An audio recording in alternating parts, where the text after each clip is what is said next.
a special TV program with a special interview with the richest man in the world. And no, not Bill Gates. We will have a special interview with 2 parts featuring Mansa Musa, the king of the Mali Empire and the richest man to ever live in history. Also, we'll have 2 mini interviews with Mecca and Timbuktu and their input on what Mansa Musa did for them. I rambled on long enough, now let's get right into it. Mansa Musa, it is an honor to meet you. How does it feel to be the richest person in the history of the world? Well, let me just tell you, it feels great to know that I am the richest man in the history of the world. And personally, knowing that no one can compare to my wealth feels pretty dang good.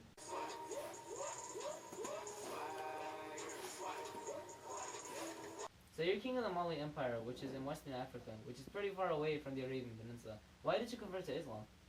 Well, the first Muslims in my empires were traders, and these traders would have a religious and commercial relationship with their partners.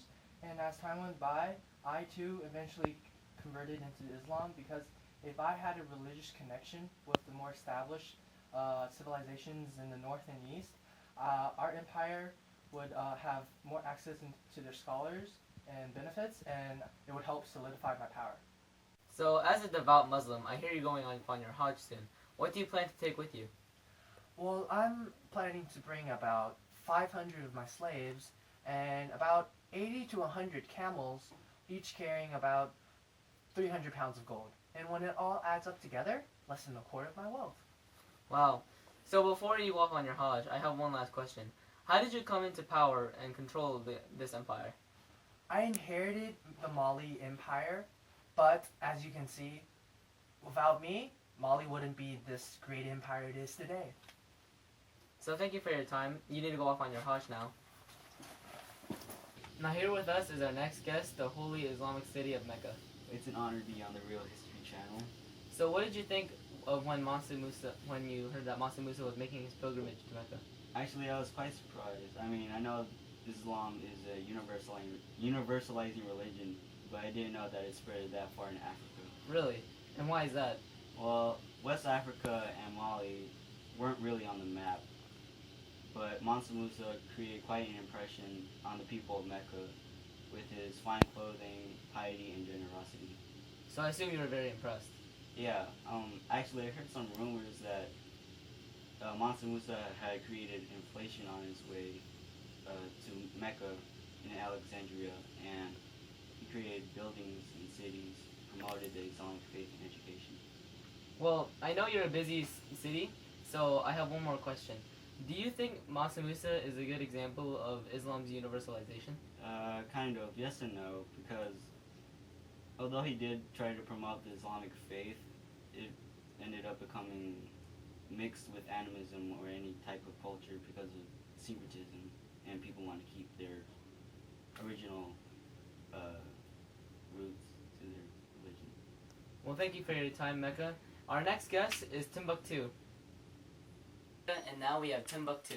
It's my pleasure to be here to tell you about our King Mansa Musa and what he had done for us.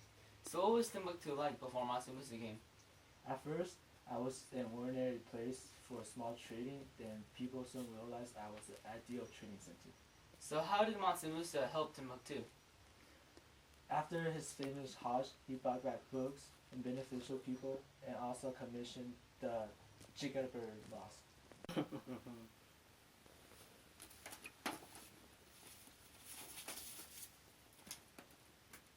I assume Mansa Musa turned Timbuktu into a center of learning? I think the university and the 130 Quranic schools speak for themselves.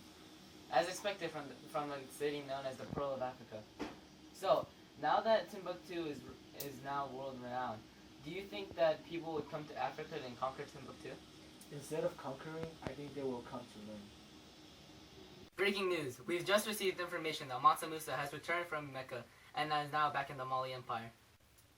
It feels great to be back in Mali. So how was your Hajj to Mecca?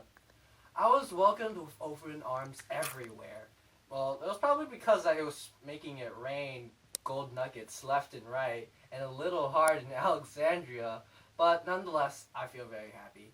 So this journey of yours, it was really a far distance to Mecca. How did you not get lost?